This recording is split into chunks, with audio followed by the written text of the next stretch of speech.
దేవుని సన్నిధానానికి చేస్తున్న నా తోటి దాసులకు అదేవిధంగా దేవునికి అతి ప్రియమైన మీ అందరికీ మన ప్రభువును మన రక్షకుడైన యేసుక్రీస్తు వారి పరిశుద్ధ నామములో అందరికీ వందనాలండి. దేవునికి స్తోత్రం చేద్దామా? హల్లెలూయా హల్లెలూయా. సర్వశక్తుల దేవుని నామమునకు యుగయుగములు మహిమ కలుగును గాక. ప్రభువునకు ప్రియమైన దేవుని సంగమా, మన దేవుడు మనల్ని ఎప్పుడు ప్రేమిస్తూ ఉన్నాడు. మన దేవుడు మనల్ని ఎప్పుడు ఎడబాయకుండా మన ఎడల ఆయన కృప చూపుకున్నాడు. మన ప్రభువైన యేసుక్రీస్తు 2024 సంవత్సరాల క్రితం భూలోకం నుండి ప్రపంచ మానవాళ్ళందరినీ ప్రేమించాడు కాబట్టి అంతేకాదు భూలోకం నుండి పరలోకానికి వెళ్ళి అక్కడి నుంచి కూడా మనల్ని ప్రేమిస్తూనే ఉన్నాడు. అంటే లోకంలో ఎవరైనా మనల్ని ప్రేమిస్తున్నారు అనుకోండి, మనకి అంటే ఇష్టం అనుకోండి, ఎప్పుడు వారి గురించి ప్రత్యేకమైన శ్రద్ధ కలిగి ఉంటారు. వారి మీద కొండుగులు చెప్పరు, కానీ హెచ్చరిస్తూ ఉంటారు. బ్రదర్ సిస్టర్, మీరు ఇలా ఉంటే బాగుంటారు, ఇలా ఉంటే బాగుంటారు, లేక వాళ్ళు ఎదుర్కొండగా వాళ్ళని మెప్పించరు. వాళ్ళతో ఎలా ఉంటారంటే యథార్థంగా ఉంటారు. మన ప్రభువైన యేసుక్రీస్తు కూడా ఆయన వాక్యమై ఉన్న ఆయన 2024 సంవత్సరం క్రితం భూమి మీదకి వచ్చాడు. భూమి మీదకి వచ్చి ఆయన ప్రేమ ఏంటో చూపించారు. చూపించి మరలా పరలోకానికి వెళ్ళి కూడా ఆయన మర్చిపోకుండా వాక్యం ద్వారా మనందరితో ఎప్పుడు మాట్లాడుతున్నాడు. దేవుడికి స్తోత్రం చెప్తాం. ఎప్పుడు మాట్లాడుతున్నాడు. ఎందుకు అంటే ఆయన ఆశ మనమందరం కూడా ఆయనతో పాటు ఉండాలి. మనమందరం కూడా ఆయనతో పాటు యుగయుగంలో జీవించాలి. దేవుడికి స్తోత్రం చేద్దామా? ఆశీర్వాద ప్రాప్తి చేద్దామా? ఒకసారి హల్లెలూయా. దేవుని నామమున మహిమ కలుగును గాక. అంత ఆశ కలిగి ఉన్నాడు ఆయన. అందుకే ఆయన తన వాక్యం ద్వారా ఈ యొక్క పరిశుద్ధ ఆదివారపు ఆరాధనలో దేవుడు మళ్ళా మాట్లాడుతున్నాడు. చూడండి, ఈరోజు వాక్య పరిచయం నిమిత్తము ప్రకటన గ్రంథము 3:11.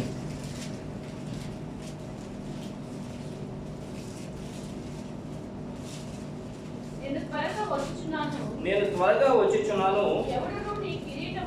ఎవడును నీ కిరీటము నపహరింపకుండునట్లు నీకు కలిగిన దానిని గట్టిగా పట్టుకొనుము. దేవుని నామమున మహిమ కలుగును గాక. నేను మనల్ని ప్రేమించిన ప్రభు పరలోకం ముందున్న ఆయన ఒకసారి వచ్చి అక్కడికి వెళ్ళిపోయి మరలా ఆయన ఏమంటున్నాడంటే, నేను త్వరగా వచ్చుచున్నాను, ఎవడును నీ కిరీటమును నపహరింపకుండునట్లు నీకు కలిగిన దానిని గట్టిగా పట్టుకొనుము. ఎవరు చెప్తున్నారు ఈ మాటలండి? ఎవరు చెప్తున్నారు? మనోడితో చెప్పాలి. యేసు ప్రభువు వారు. అదే ప్లస్ అనుకోండి, యేసయ్య అంటారు. చిన్నపిల్ల ఏమంటారు? యేసయ్య. ఎవరు చెప్తున్నారు మాట్లాడండి? యేసయ్య చెప్తున్నారు, నేను త్వరగా వస్తున్నాను, నీకు నేను ఇచ్చిన కిరీటాన్ని ఎవరు అపహరించకుండా గట్టిగా పట్టుకోమంటున్నాడు ఆయన. అంటే ఒకసారి వచ్చాడు ఆయన, లేక మరలా వస్తానంటాడు ఆయన. అవునండి, ఎవరితో చెప్తున్నాడు ఈ వాటికైనా? చెప్పాలి. ఎవరితో చెప్తున్నారండి? తన పిల్లలతో, సంఘంలో ఉన్న తన పిల్లలతో, తాను ప్రేమించిన వారితో చెప్తున్నాడు ఆయన. ఎవరితోనండి? తాను ప్రేమించిన వారితో, తాను ఏర్పాటు చేసుకున్న వారితో. అవునండి, తాను ప్రేమించిన వారితో, తాను ఏర్పాటు చేసుకున్న వారితో ప్రభు చెప్తున్నాడు. చాలా జాగ్రత్తగా ఆలోచించాలి దేవుని ప్రియమైన సంగమా.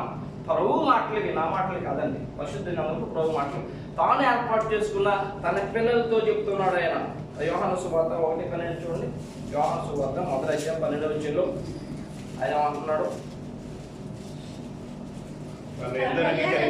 తన్ను ఎందరు అంగీకరించురో వారందరికి అనగా తన నామమందు విశ్వాసం ఉంచిన వారికి దేవుని పిల్లలగుటకు ఆయన అధికారం అనుగ్రహించిన. తాను ఏర్పాటు చేసుకున్న పిల్లలు, తన యందు విశ్వాసం ఉన్న పిల్లలతో ఆయన ఈ మాటలు చెప్తా ఉన్నాడు. కాబట్టి దేవుడు మనల్ని ఏర్పాటు చేసుకున్నాడా? రక్షణ పొందిన వారిని ఏర్పాటు చేసుకున్నాడా? లోకంలో ఉన్న వారిని ఎవరిని ఏర్పాటు చేసుకోలేదంటే దేవుడికి అందరూ కావాలి. అందరినీ ఏర్పాటు చేసుకోవడానికే 2024 సంవత్సరాల క్రితం భూమి మీదకి వచ్చాడు ఆయన. అందరినీ ప్రేమించి, లోకంలో ఉన్న వారిని అందరినీ ప్రేమించి 2024 సంవత్సరాల క్రితం భూమి మీదకి వచ్చాడు ఆయన. భూమి మీదకి వచ్చి ఆయన ఏమంటాడంటే, ఏమండి ఆరోగ్యం గలవారికి వైద్యులు అవసరం లేదు. ఏమండి? ఆరోగ్యం గలవాడికి వైద్యులు అవసరం లేదు, రోగికే వైద్యుడు కావాలి అనగా పాపము చేసిన వాడికే ప్రభు కావాలి అండి. పాపకే నేను కావాలి, నీతిమంతుడికి నేను అవసరం లేదు. ఆయన చెప్తూ ఉన్నారు చూడండి, మత్తయి సువార్త 9:12 అధ్యాయం 9వ అధ్యాయం 12వ వచనంలో. మత్తయి సువార్త 9వ అధ్యాయం 12వ వచనం. ఆయన ఆ మాట విని రోగులకే గాని ఆరోగ్యం గలవారికి వైద్యుడు అక్కరలేదు కదా. అయితే నేను పాపులను పిలవచ్చుదని గాని నీతిమంతులను పిలవరాలేదు కనుక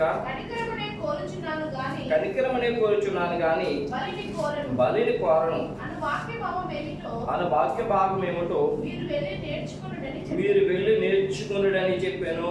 ప్రభువైన యేసుక్రీస్తు వారిని ఏమంటారంటే, ఎందుకయ్యా మమ్మల్ని మభ్య పెడుతుంటావు? శాస్త్రులు పరిచయులు ఏమంటే ప్రధాన యాజకులు అంటారు, ఎందుకయ్యా మమ్మల్ని మభ్య పెడుతుంటావు? నువ్వు ఎవరో చెప్పొచ్చు కదా, నువ్వు మెస్సయ్యవా ఎవరో చెప్పొచ్చు కదా. ఒక పక్కేమో నేను దేవుని కుమారుడు అంటే చెక్కదాన్ని చెబుతున్నారు. అంటే వాళ్ళ ప్రభు నమ్ముదాం ఉద్దేశం వాళ్ళకి లేదు. ఏ విధంగా అయినా ఆయన పట్టుకుందాం, వాళ్ళ మీద నెపం లేద్దామనే ఉద్దేశంతోనే ఉన్నారు. ఆ ఉద్దేశంతోనే ప్రభు పడుతున్నాను. నువ్వు ఎవరో చెప్పబోయా ఏంటంటే అండి, అప్పుడు ప్రభు ఆ హృదయ అంతరంగాలు తెలిసిన ప్రభు వారి హృదయం సరిగ్గా లేదని, వారు సరిగ్గా నమ్మరని, వారి ఇష్టానుసారంగా జీవించేవారని ఆయన ఉన్నాడంటే, ఆ మాట విని రోగులకి కానీ ఆరోగ్యం గల వాడికి వైద్యులు అక్కర్లేదు, వాళ్ళు నీతిమంతులు అనుకుంటున్నారు అండి. వాళ్ళు నీతిమంతులు అంటున్నారు, మేము ఆరోగ్యంగా ఉన్నాం అనుకుంటున్నారు. నీతిమంతులు ఆరోగ్యంగా ఉంటారండి. దేవుని నామమున మహిమ కలుగుగాక. ఆరోగ్యించేవాడు దేవుడే, దేవుని నామమున మహిమ కలుగుగాక. అలాగని నేను శ్రమ పడుతున్న వారు మంచివారు కాదంటలేదండి. దేవుడు అనిపిస్తేనే శ్రమలు వస్తాయి. ఏమండి ఆ వారే అనుకుంటున్నారంటే, మేము ధర్మశాస్త్రం మా దగ్గర ఉంది కదా, మేము నీతిమంతులు అనుకుని బాబును తప్పు పడతా ఉంటే ఆయన అన్నాడు, రోగులకే కానీ ఆరోగ్యం గల వారికి వైద్యులు అక్కర్లేదు. నేను రోగులకు అంటే ఆరోగ్యం గల వారి కొరకు నీతిమంతుల కొరకు నేను రాలేదు, పాపులను పిలువచ్చుతుంది కానీ నీతిమంతులను పిలువ రాలేదు. పాపులు ఎవరైతే అయ్యో ప్రభువా నేను పాపిని అని ప్రభు దగ్గరకు వస్తారో వారిని పిలవడానికి వచ్చాడు. ఏమండి? అటువంటి స్త్రీ గురించి మనకు బాగా తెలుసు. ఆమె తన పాపం కొనుక్కుంటే ఆమెను కనిపించాడు. ఆ సమయంలో అయినా ఏమండి, ఆ సమయంలో అయినా సుంకరి అయిన జక్క ఇంట్లో ఉన్నాడు. ఆయన సుంకరి అయిన జక్క ఇంట్లో ఉన్నాడు. ఆయన ఉన్నప్పుడు అనేకలు చూసి ఇదేంటి యేసుక్రీస్తు శిష్యుడు ఎల్లప్పుడూ పాపులతో సుంకరితో ఉంటాడంటే, అప్పుడు కూడా ఇదే మాట అన్నాడు. ఏంటంట, పాపులనే పిలువ వచ్చింది కానీ నీతిమంతులు నేను పిలువ రాలేదు. అందుకని ఆ భావం ఏమిటో మీరు తెలుసుకుంటున్నాడు ఆయన. ప్రియమైన సంగమం, అయితే 224 సంవత్సరాల కింద భూమి మీదకి వచ్చినప్పుడు చాలా మంది ఆయన నమ్మలేదండి. చాలా మంది ఆయన అనుసరించలేదు. వచ్చాడు, అందరి కొరకు వచ్చాడు ఆయన. ప్రపంచ మానవాళ్ళందరి కొరకు ప్రభు వచ్చాడు. కానీ చాలా మంది ఆయన అంగీకరించలేదు, అనుసరించలేదు. ప్రియమైన సంగమం, వారితో ఏమన్నాడు తెలుసండి ఆయన, మీరు నా గొర్రెలు కాదు, మీరు నన్ను నమ్మిన వారు కాదు. యోహాను 10:20 చూడండి. యోహాను 10:26.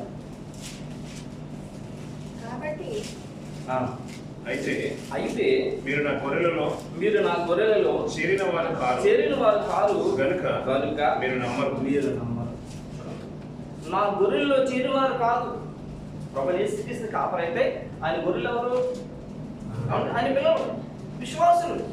అయితే మీరు ప్రభు యొద్దకు వచ్చేవారు కాదు, ప్రభు నమ్మేవారు కాదు, మీరు విశ్వాసంలో కాదు. నేను కాకపోతే మీరు గొర్రెలుగా ఉంటాను మీకు ఇష్టం లేదు అని ప్రభు లోకంలో ఉన్న వారు అందరి వరకు వచ్చాడు. ఆనాడు ఈనాడు వరకు కూడా చాలా మంది, ఎక్కువ మంది నమ్మని వారు ఇదే పరిస్థితులు ఉన్నారు. వారు అనుకున్నాడు కదా ప్రభు మా కొరకు రాలేదు, కానీ అందరి కొరకు వచ్చాడు. డేవిడ్ గారు యూట్యూబ్ ఏర్పాటు చేశారు. యూట్యూబ్లో ఈ యొక్క మెసేజ్ ఎంత దూరం వెళ్తుందో అంత దూరం కూడా వారందరూ తెలుసుకోవాల్సింది ఏంటంటే, క్రైస్తవులు దర్శించిన వారు కూడా తెలుసుకోవాల్సింది ఏంటంటే, ప్రభు అని యేసుక్రీస్తు లోకంలో ఉన్న వారందరి వరకు ప్రాణం పెట్టాడు. దేవుడికి స్తోత్రం చెప్తాం. ప్రతి ఒక్కరిని ప్రేమించాడు ఆయన. చివరిసారిగా మనం చెప్పుకున్నాం. ఏమంటే బందిపోటు దొంగ కొరకు తన దొంగ ముద్ర వేయించుకుని మరి బందిపోటు దొంగని రక్షించాడు ఆయన. దేవుడు నామ మహిమ కాదు. అంత గొప్ప మనుషులు నామ దేవుడు మా దేవుడు. ఆయన అందరి కొరకు వచ్చాడు. లోకంలో ఉన్న వారు గ్రహించక, వారు తెలుసుకోక ఆ విధంగా మాట్లాడుతున్నారు. ప్రభువైన యేసుక్రీస్తు అందరి కొరకు వచ్చాడు. అయితే ఆయన వచ్చినప్పుడు ఆయన నమ్మిన వారు ఉన్నారు, ఆయన వచ్చినప్పుడు ఆయన వెంబడించిన వారు ఉన్నారు, ఆయన వెంబడించిన వారు ఉన్నారు. ఆయన గురించి వారికి తెలుసు, వారి గురించి ఆయనకి తెలుసు. దేవుడికి స్తోత్రం. చూడండి యోహాను సువార్త, ఎవరు ఆయనకు తెలిసిన వారు చూడండి. యోహాను సువార్త 10:27. నా గొర్రెలు నా స్వరము వినును, నేను వాటిని ఎరుగుదును, అవి నన్ను వెంబడించును, నేను వాటికి నిత్యజీవం ఇచ్చుచున్నాను. నా గొర్రెలు నా స్వరం వినును, నేను వాటిని ఎరుగుదును, అవి నన్ను వెంబడించును. అంటాడు, నేను త్వరగా వస్తున్నాను. ఎవరితో చెప్తున్నాడంటే ఆయనను నమ్మిన వారిని గురించి, ఆయన గొర్రెలు గూర్చి, ఆయన గొర్రెలైన విశ్వాసం, గొర్రెలకు సాదృశ్యమైన విశ్వాసం గురించి. ఆయన ప్రధాని కాపరి అయితే విశ్వాసులు గొర్రెలుగా పిలువబడుతున్నారు. వారి గురించి చెప్తున్నాడు, నేను త్వరగా వస్తున్నానని. దీంట్లో ఇంకొక మాట మనం జ్ఞాపకం చేసుకోవాల్సింది ఏంటంటే, నేను త్వరగా వస్తున్నాను అని అంటే అర్థం ఏంటో తెలుసా ప్రియమైన సంగమా? త్వరగా వస్తున్నారంటే మీరు జాగ్రత్తగా ఉండమని. అంతేకాకుండా ఇంకో విషయం జ్ఞాపకం చేస్తున్నాం. మనకి ఏదైనా వస్తువు ఉందనుకోండి, విలువను వస్తువు ఉందనుకోండి, అశ్రద్ధ ఎక్కడైనా పెడతామా? ఫోన్లో పని ఏం పెడతామా? విలువ కానీ ఎక్కడ పడితే అక్కడ వదిలేస్తాం. విలువైనది ఏమన్నా ఎక్కడ పడితే అక్కడ వదిలేస్తామా? ఏమండి, విలువైన వస్తువు చాలా జాగ్రత్త పెడతాం. ఎక్కడ ఉందంటే ఎక్కడ ఉందో అది మనం బయటికి వెళ్ళినా కూడా మన మనసు అక్కడే ఉంటాం. మనం దూరం వెళ్ళినా కూడా ఒకవేళ మన ఇండియాలో ఉన్న మన గ్రామంలో మన ఇంట్లో కానీ ఏమైనా విలువైన వస్తువు పెట్టాం అనుకోండి, దాని దగ్గర ఉంటుంది మన మనసు. అప్పుడప్పుడు మనం జ్ఞాపకం చేసుకుంటూ ఉంటాం. ప్రభుత్వాన్ని యేసుక్రీస్తు ఈ లోకంలోకి 2024 సంవత్సరాల క్రితం వచ్చి ఇప్పటికి 2024 సంవత్సరాలు అయిపోయి ఆయన పరలోకంలోకి వెళ్ళినా కూడా మనము ఆయనకి చాలా విలువైన వారు కాబట్టి ఎప్పటికీ మనల్ని మర్చిపోకుండా మనకు ఆలోచిస్తూ ఉన్నాడు, మన కొరకు ఎదురు చూస్తున్నాడు. ఎందుకంటే మనల్ని ఆయన డబ్బించుకోలేదు, బంగారం ఇచ్చుకోలేదు, వెండించుకోలేదు. దేంతో కొన్నాడంటే మనం అంటే ఏమంటే రక్తం ఇచ్చి. అపోస్తలుల పౌలు గారు చూడండి, మార్కు సువార్త 10:45. మొదటి కొరింథీ రాసిన పత్రిక, అపోస్తలుల పౌలు గారు కొరింథీ రాసిన మొదటి పత్రిక 6:20.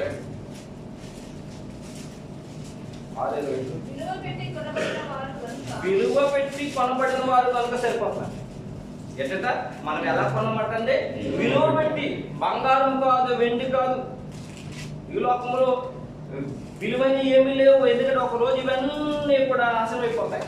ప్రభు అక్కడ సమయంలో మహాగర్జంతో ధూళిగా నాశనం అయిపోతాయి. వాటితో కొనలేదు మన ప్రభు. సాక్షాత్తు ఆయన స్వరక్తం ఇచ్చుకున్నాడు.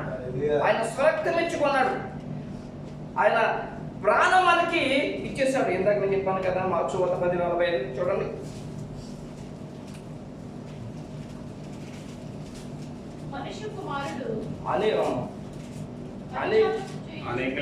అనేకులకు ప్రతిగా విమోచన క్రయధనముగా తన ప్రాణమును ఇచ్చినకొచ్చెను. కింద లైన్లో చూస్తే ఎందుకు వచ్చాడని మనుషు కుమారుడు ప్రభు యేసుక్రీస్తు మానవ శరీరం దాల్చుకుని, దాని యొక్క భావం అండి, మానవ శరీరం దాల్చుకుని ఎందుకు వచ్చాడంటే అనేకులకు ప్రతిగా విమోచన క్రయధనముగా తన రక్తాన్నిచ్చి తన ప్రాణం పెట్టడానికి వచ్చాడు. అంటే ఎంత విలువైన వారము మనం చూడండి. ప్రియమైన సాయం విలువైన వారు కాదా కదా, ఆ విలువను మనం గుర్తించలేదు అంతే.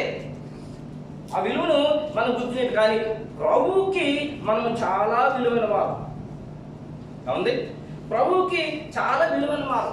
అందుకైనా ఏమంటే మనల్ని ప్రేమిస్తూ ప్రాణానికంటే ప్రాణముగా ఎక్కువగా ప్రేమిస్తున్న ఆయన ఇదిగో మళ్ళా మనతో హెచ్చరిస్తున్నట్లుగా ఏమంటున్నాడంటే నేను త్వరగా వస్తున్నాను అనే విధంగా మాట్లాడుతున్నాడు. ఆయన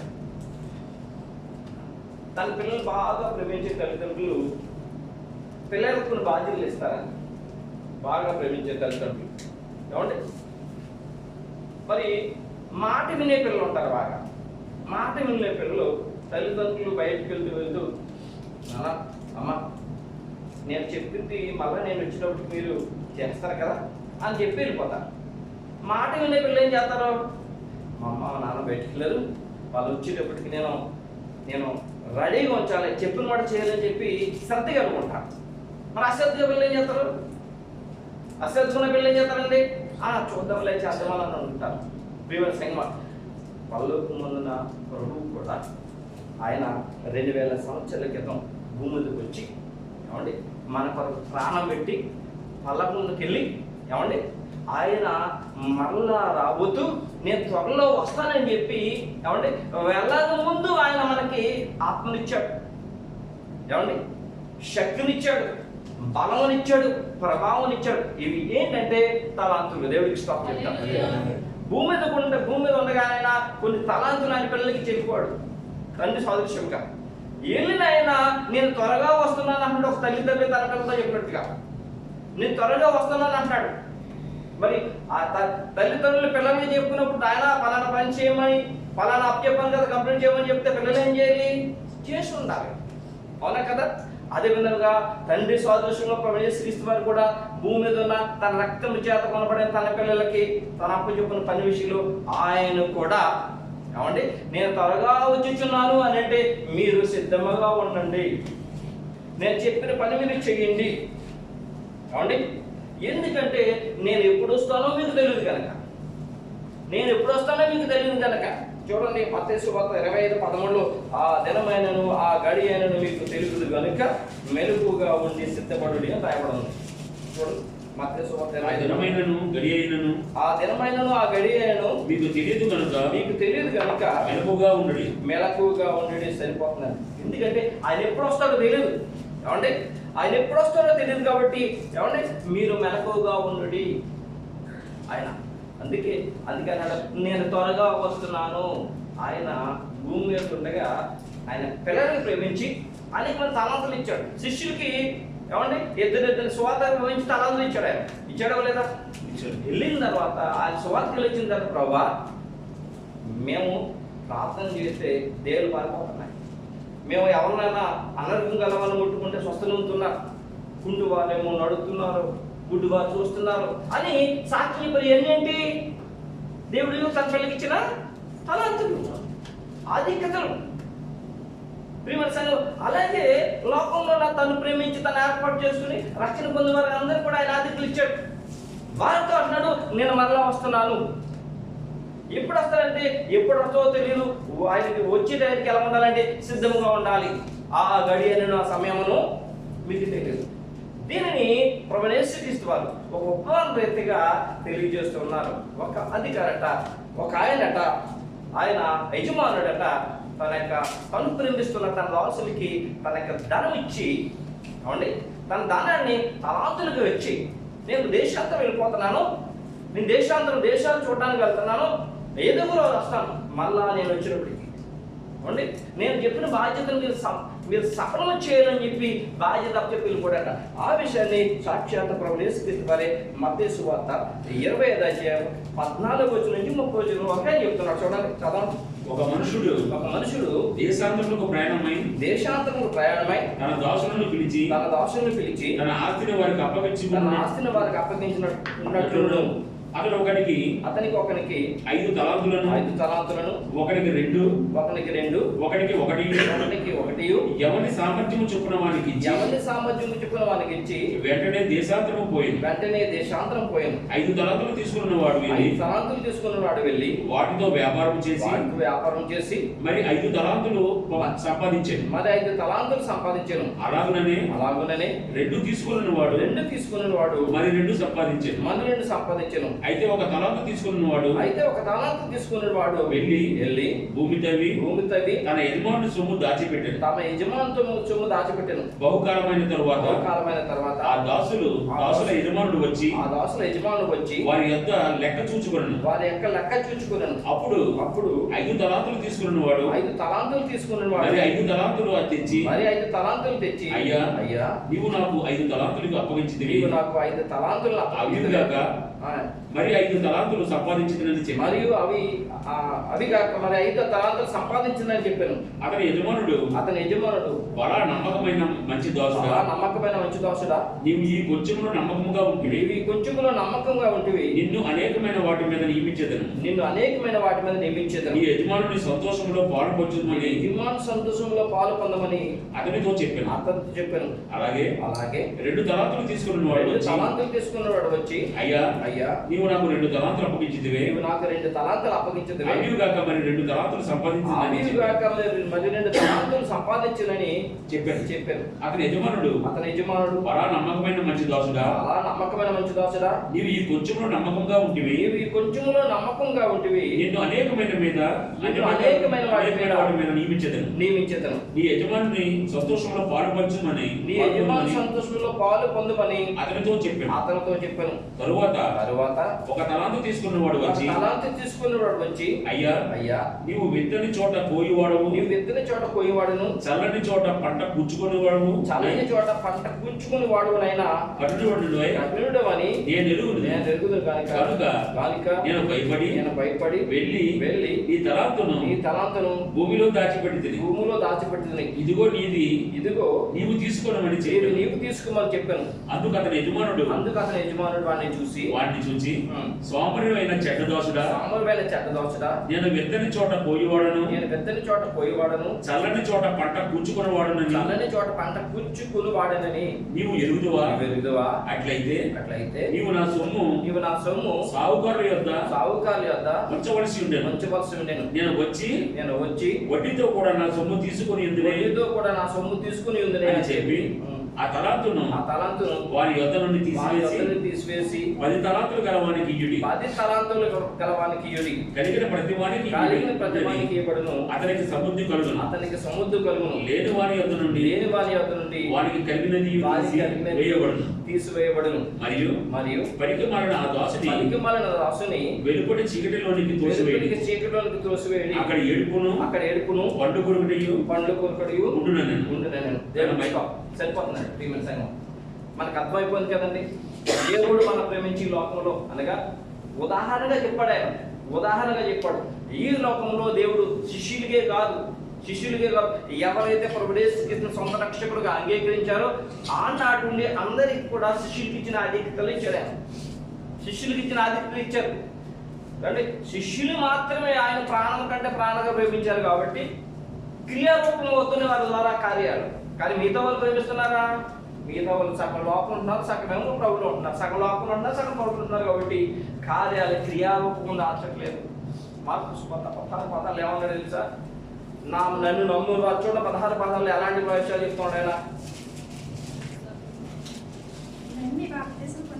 నమ్మి బాప్తిసం పొందినవాడు రక్షింపబడును.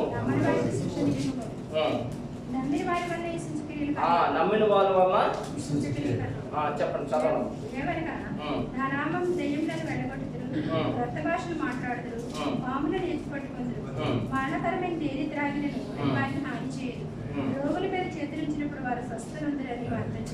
దేవుడికి స్తోత్రం కలుగుగాక.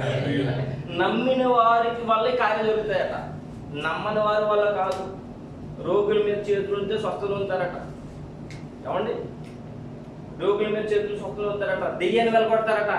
ఎవరు చెప్తున్నాడు ఆయన? శిష్యుల్లో కూడా అందరితో కూడా చెప్తున్నాడు ఆయన. అందరికీ ఆయన ఇచ్చారు తలంతులు. ఇదిగో నేను వస్తున్నానని మాట యొక్క పరమార్థం ఏంటంటే నేను ఇచ్చిన తలాంతులు మీరు జాగ్రత్తగా ఉంచుకోమని. ఎందుకంటే ఆ గడి అయినా ఆ దినమైన ఆ గడి అయినా మీకు తెలియదు కనుక మెలకుగా ఉంటుంది. ఈ విషయాలను ప్రభు అయిన యేసు క్రీస్తు వారు ఏమండి సంఘముతో చెప్తున్నారు. మనము ఏ యొక్క చూడండి చదివాము, చూడండి ప్రయత్నం గ్రంథము.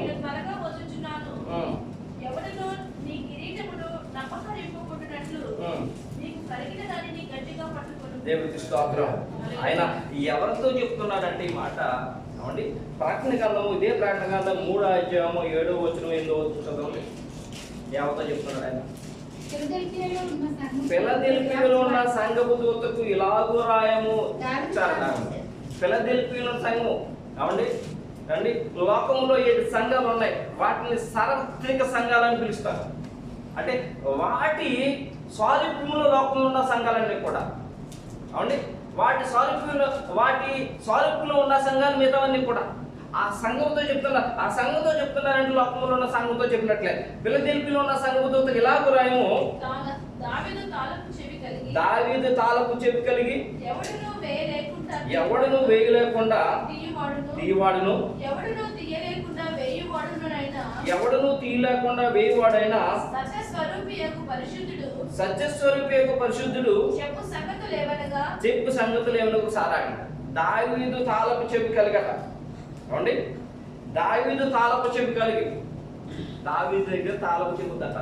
అంటే దావీదు అని ఎందుకు పెట్టారంటే దావీదు చిగురుగా ఈ లోకానికి వచ్చాడు. ఆయన దావీదు చిగురుగా.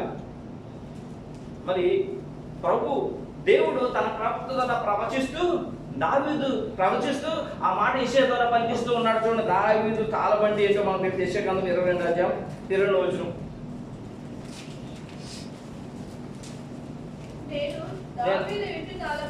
నేను దావీదు ఇంటి తాళపు అధికార భారమును అతని భుజం మీద ఉంచెదను. అతను తీయగా ఎవడును మూయజాలడు. అతను మూయగా ఎవరు తీయజాలడు. ఎవరి గురించి చెప్తున్నారు ఈ మాట? ప్రభువుని యేసుక్రీస్తు గురించి చెప్తున్నారు ఈ మాట.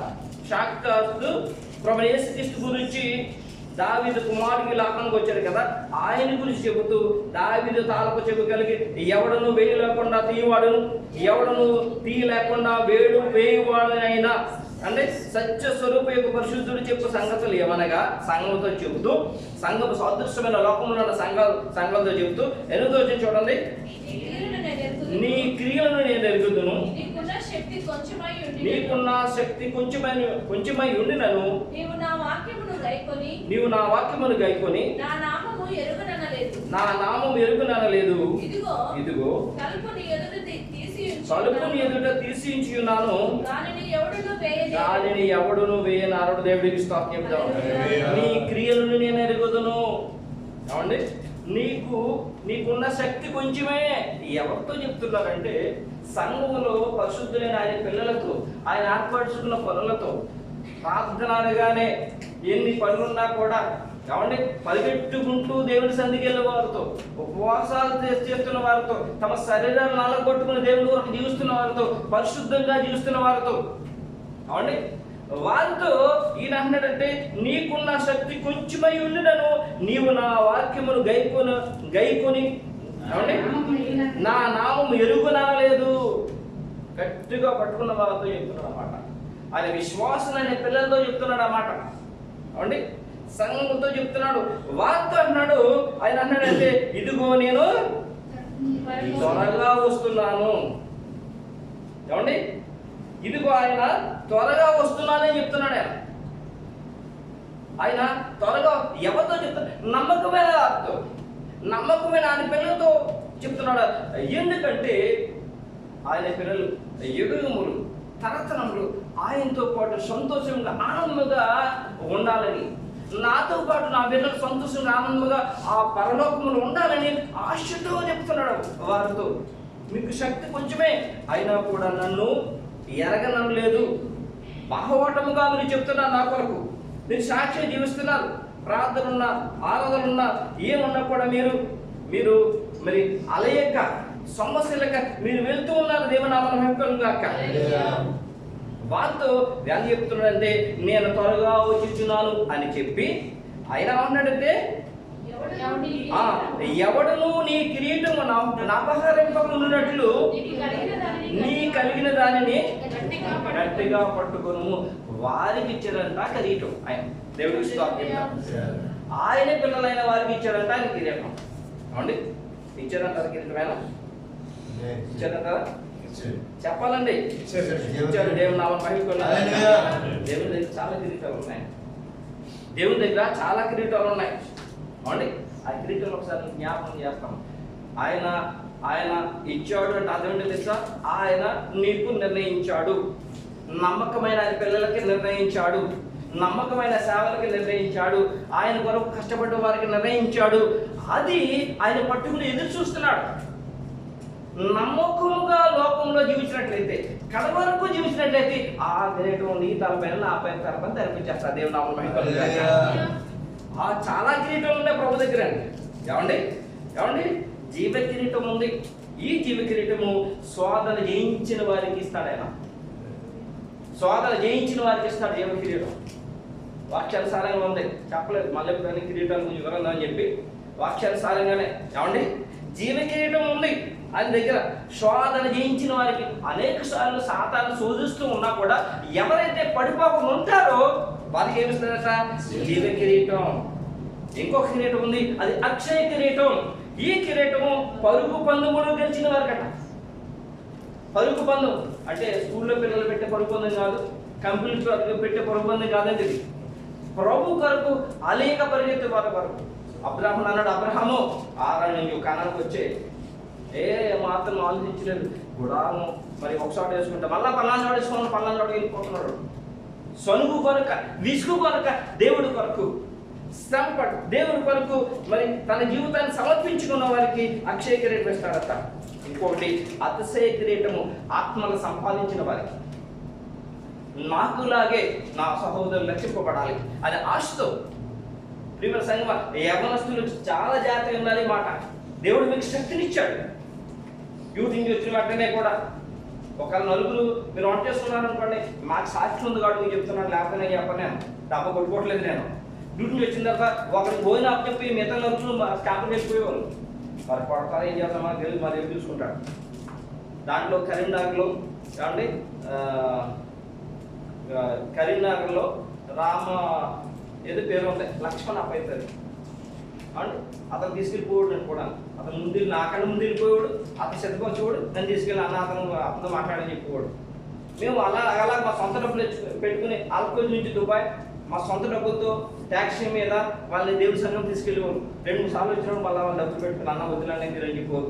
దేవుడి కొరకు ఏమంటే ఎవరైతే శ్రమ పడతారో వారికి నీతి కిరీటం అన్న ప్రియమైన సంగమా.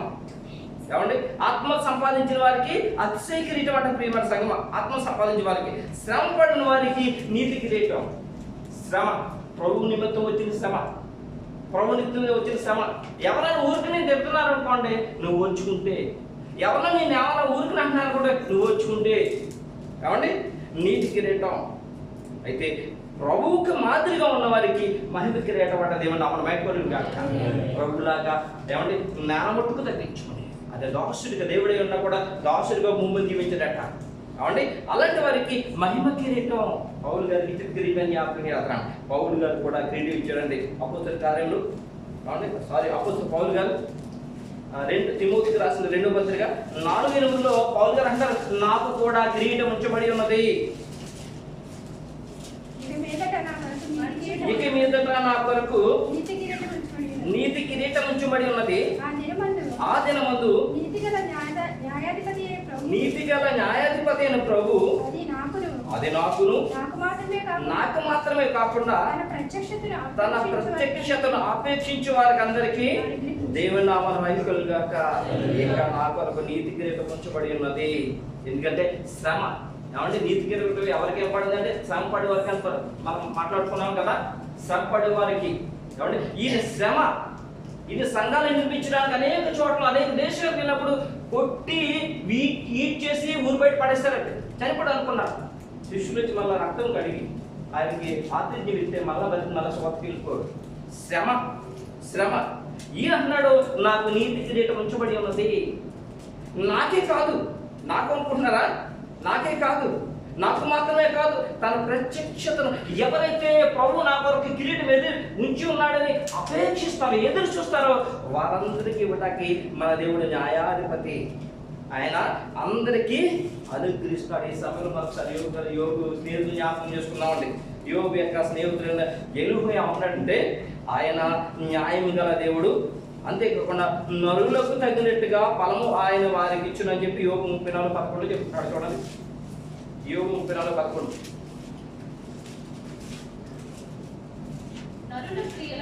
నరుల క్రియలకు తగినట్టుగా ఫలము ఆయన వారికి ఇచ్చును. అందరికీ వారి వారి మార్గములను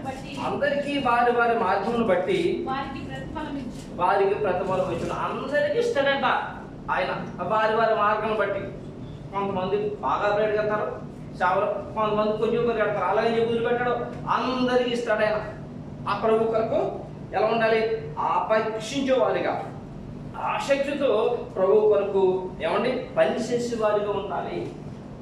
ప్రియమైన సంగమా, ఎందుకంటే అది నిత్యముండే కిరీటం. ఈ లోకంలో ఉన్నాయన్నీ కూడా ఏదో రోజు పోతాయి. మనం ఎంత డబ్బు సంపాదించుకున్నా, ఎన్ని ఆస్తులు సంపాదించుకున్నా ఏమీ మనం వెంటరావు, కానీ ఆ కిరీటం మాత్రం నిత్యము ఉంటుంది. దేవుడికి స్తోత్రం కలుగుతుంది. దేవుడు ఇలాంటి కిరీటాలు పట్టుకుని ఏమండి ఆయన అన్నాడు, ఎవడనో నీ కిరీటమును అపహరింపకున్నట్లు నీకు కలిగిందని గట్టిగా పట్టుకుని. ఎవరు అపహరిస్తారండి? ఆయన కిరీటం ఇవ్వడం సిద్ధంగా ఉన్నాడండి. అయితే ఆ కిరీటం పొందుకోకుండా ఈ లోకంలో అపహరించే వాళ్ళు ఉన్నారట. అది గట్టిగా పట్టుకోమన్నాడు. ఆలోచన చేయండి. అనగా దేవుళ్ళు నువ్వు పరిగెట్టినా, దేవుని కొరకు శ్రమ పడినా, దేవుని కొరకు ఇబ్బందులు పడినా, ఏమండి ఇబ్బందులు పడుతున్నప్పుడు, శ్రమ పడుతున్నప్పుడు అపేక్షిస్తూ ఉండాలి కానీ ఏమండి తొలుగుపోకూడదు, తొలగిపోకూడదు. దేవుడు ఏమంటే సాతాను శోధిస్తూ ఉంటాడు. ఆ కిరీటము నీకు రాకుండా ఉండడానికి, నాకు రాకుండా ఉండడానికి, దేవుడి పిల్లకి రాకుండా ఉండడానికి, ఆ యొక్క మహిమలో ప్రవేశింపకుండటానికి సాతాను శోధిస్తూ ఉంటాడు. ఊరికి ఎవరొకరు అంటారు, ఊరికి ఎవరొకరు ఇబ్బంది పెడతా ఉంటారు. అయినా కూడా ఏమని అనుకోవాలంటే నా ప్రభు యొక్క నాకు ఇచ్చే కిరీటాన్ని పోగొట్టడానికి నాకు వస్తున్నాయని ఆలోచన కలగాలి. అందుకని చీటికి మాటకి, చిన్నదానికి పెద్దదానికి దేనికి కూడా తొందరపడి గాలికి అటు ఇటు చెదరగొట్టే పొట్టులాగా దేవుని పిల్లలు ఉండకూడదు. అలల చేత సముద్ర బలాలు గాలి చేత రేగున్నట్లుగా దేవుని పిల్లలు ఉండకూడదు. ఎందుకంటే దేవుడు మనకేమి ఇచ్చాడండి? కిరీటం ఆయన సిద్ధపరిచి ఉంచాడు మనకి. ఆ కిరీటం పొందుకోవాలంటే చాలా జాగ్రత్తగా ఉండాలి. మనం ఇంతగా చదివిన ఉపమానంలో ఒక తలాంతో ఉన్నవాడు ఏమంటాడట? ప్రభు అతనికి కఠినస్తుడిగా కనిపించాడట. ఏమండి విత్తన చోట ఎవడన్నా పోతాడా? చూడండి, ప్రభు మనసు కఠినం కాదు, ఆ వ్యక్తి మనసు కఠినమైపోయింది. ఆ వ్యక్తి మనసు కఠినమైపోయింది. 25 మత్తయి సువార్త 25:24 ఒకసారి మళ్ళీ చదవండి. ఒక తలాంతు తీసుకున్న వాడు వచ్చి, అయ్యా నీవు విత్తన చోట పోయివాడను, చల్లని చోట పంట కూర్చుకుని వాడు ఆయన కఠినుడు వాడు నేను ఎరుగుదును. సాతాను చేత ఊగిసలాడుతూ ఉన్నాడు ఆ ఒక తలాంతు ఉన్నవాడు. ఏం చేస్తున్నాడు? సాతాను చేత ఊగిసలాడుతున్నాడు. దేవుడు అందరికీ కూడా మంచి మంచి తలాంతులు ఇచ్చాడు. ప్రభువునకు ప్రియమైన సంగమా, జాగ్రత్త సుమి, చాలా జాగ్రత్తగా ఓర్చుకుంటేనే ఆ యొక్క కిరీటాలు మనకి ఉంటాయి. 2024 సంవత్సరాల క్రితం ప్రభువు యేసుక్రీస్తు వారు చెప్పని మాట ఇప్పటికి 2024 సంవత్సరాలు అయిపోయింది. ఇప్పుడు మనం అంచుకాలం ఉన్నాం, కడవల కాలంలో ఉన్నాం. అత్తమాడు ఎవరో డిస్టర్బ్ చేస్తూ ఉంటారు, ఇబ్బంది పెడతా ఉంటారు. ఏమి లేదు, సాతాను ఎవరిని మింగుదామని గర్జించే సింహాలే పేతురు ప్రతిరోజు తెలియజేస్తున్నాడు. ఎవరిని మింగుదామని చెప్పి తిరుగులాడుతూ ఉన్నాడట. ఇప్పుడు ఎందుకంటే ఆయన తొందరగా వచ్చే సమయం ఆసన్నమైంది కాబట్టి ఆయన ఇచ్చే కిరీటం అనే పిల్లలు పొందుకోకూడదని చెప్పి, దొంగలించాలని చెప్పి నా ప్రయత్నం చేస్తాను. మామూలు నిద్రపోతున్నాం కూడా ఆయన మాత్రం నిద్రపోవడం, అస్సలు నిద్రపోవడం. ఏదో విధముగా డిస్టర్బ్ చేద్దామని దీనిని తన పిల్లలకి గుర్తించాలి. చిన్నదానికి పెద్దదానికి కోపడకూడదు, చిన్నదానికి పెద్దదానికి మరి మనసులో బాధ పెట్టుకోకూడదు.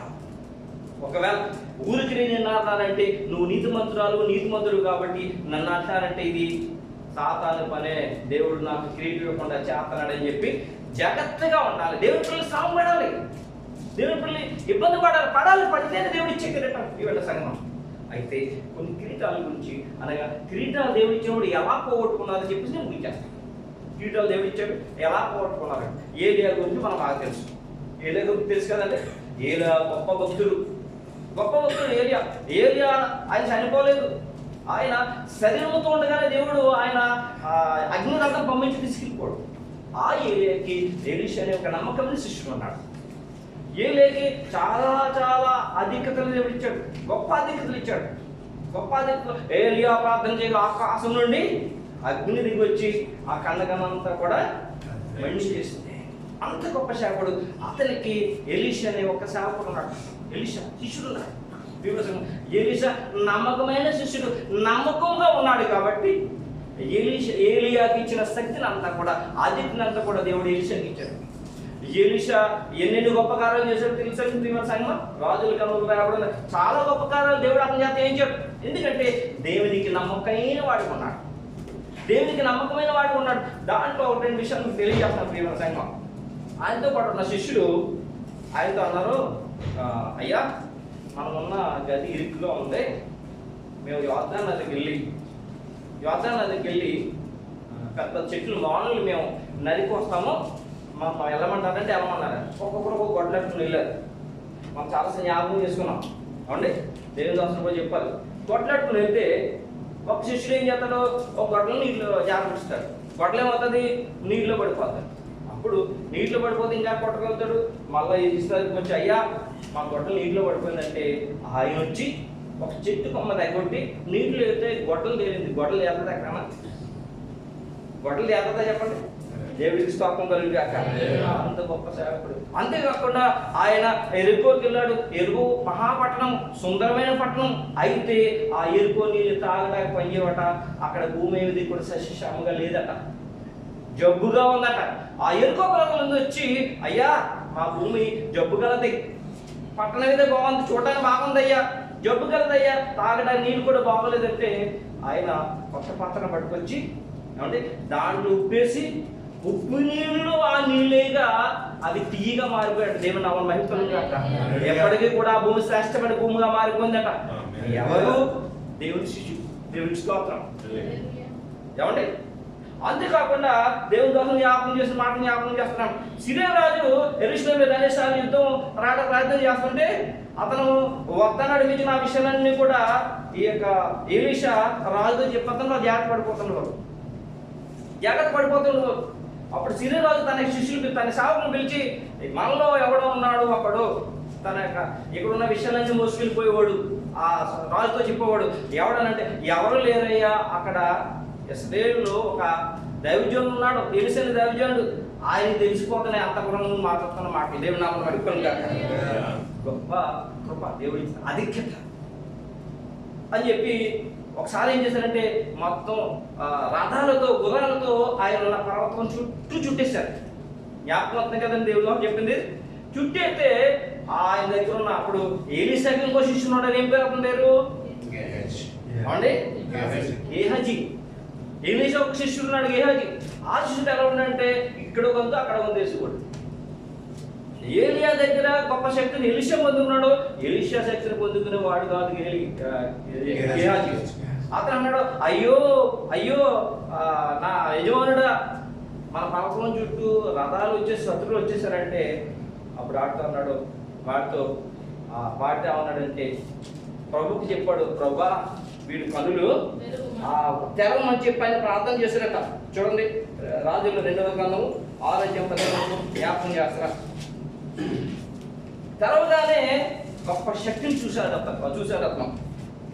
2వ గ్రంథము 6:17 యెహోవా వీడు చూసినట్లు దయచేసి వీడి కళ్ళు తెరవమని ఎలీషా ప్రార్థన చేయగా యెహోవా పనివాని కళ్ళు తెరవజేసాను కనుక వాడు ఎలీషా చుట్టూను పర్వతము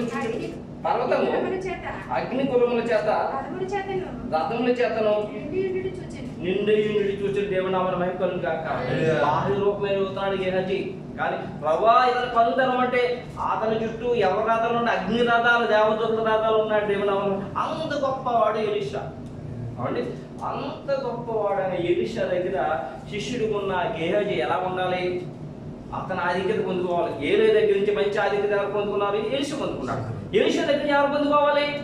గేహజీ పొందుకోవాలి. అయితే అతను లోకంలో ఉన్నాడు కాబట్టి ఎలీషా అతను ఏమని శపించాడో తెలుసా అండి? కుష్ఠరోగు వైపు ముందు కాదా నీవు నీ కుటుంబం అని చెప్పి. ఎందుకంటే అంటే నయమానే సిరియా రాజు యొక్క సైన్యాధిపతి నయమాను కుష్ఠరోగి ఎలీషా దగ్గర పోతాడు. అది కూడా అద్భుతమే. నువ్వు యోర్దాను నదికి వెళ్ళి నువ్వు స్నానం చేసి బాగుపడతావంటే వెళ్ళి స్నానం చేసి బాగుపడాలని చెప్పి చెప్పడానికి వచ్చి కానుకలు పట్టుకొస్తాడు. కానుకలు పట్టుకొస్తే ఎలీషా అంటే నాకు ఏం అవసరం లేదు, నువ్వు పట్టుకెళ్ళి అంటాడు. గేహాజీ ఆ కానుకలు ఏం చేస్తే జాగ్రత్త పెట్టుకుంటాడు. అప్పుడు దేవుడి కంటే కానుకలు ఇంకెక్కడున్నా గొప్పవి. దేవుని నమ్మకుండా కానుకలు లోకాన్ని ఆశ్రయించిన గేహాజీని ఏం చేస్తారంటే నువ్వు కుష్ఠరోగు అయిపోదు కాదని అంటాడు.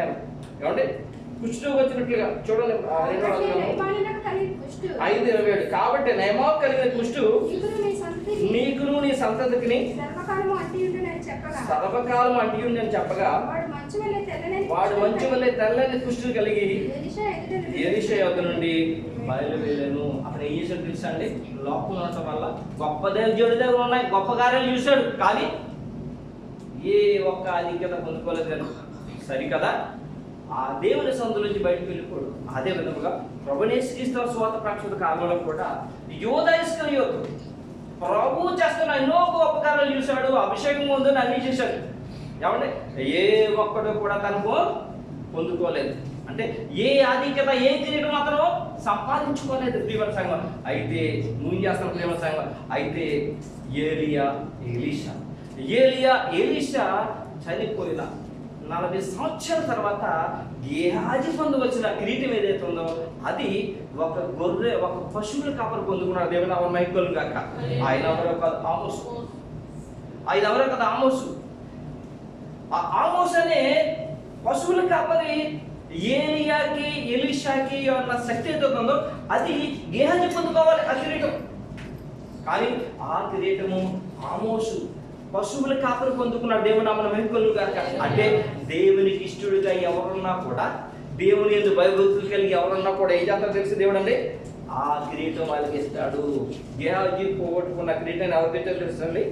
ఆమోస్కి. ఆమోస్ దగ్గరికి వెళ్ళి ఆమోస్ అంటాడు, ప్రభు నేను ప్రవక్తగా చేస్తున్నాను, నువ్వు వెళ్ళి ప్రకటించు. దేవుడికి స్తోత్రం.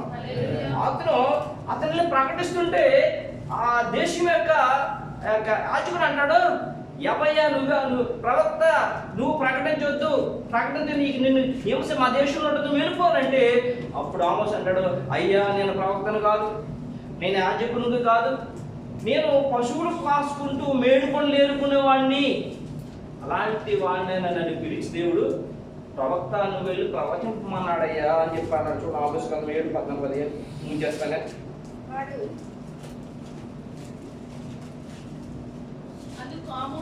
అందుకు ఆమోసు అమధ్యతో ఇట్లనెను, నేను ప్రవక్తనైనను కాదు, ప్రవక్త యొక్క శిష్యుడైనను కాను, కానీ పశువుల కాపరినై మేడు పండ్లు ఏరుకుని వాడను.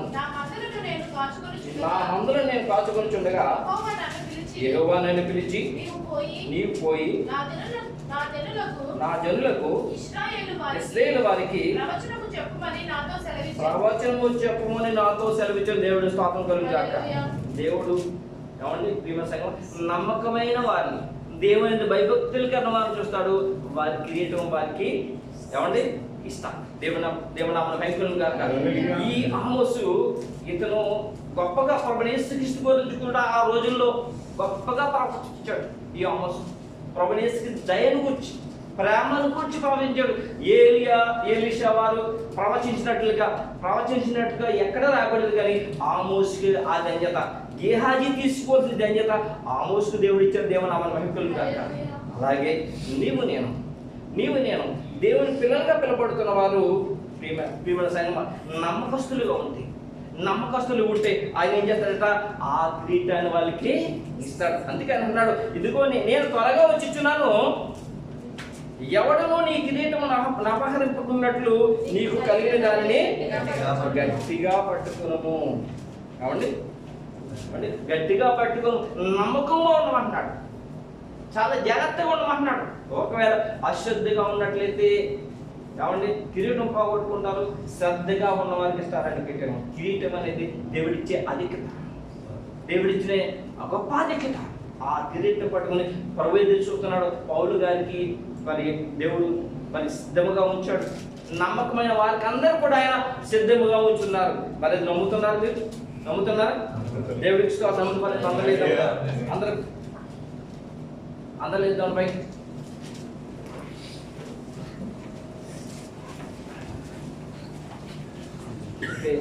అపేక్షించమన్నాడు. ఆసక్తితో ఉన్నవారికి అందరికి కూడా ఆయన బిడ్డకు సిద్ధంగా ఉన్నాడట. ఈ పాట పడి మహిపోదాం అండి.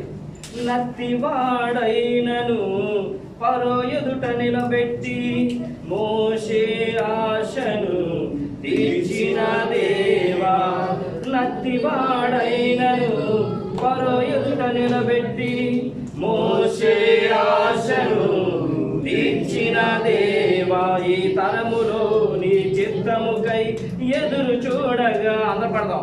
ఈ తరములో నీ చిత్తముకై ఎదురు చూడగా, అగ్ని చేతనను దర్శించి నీ చిత్తము తెలుపవా.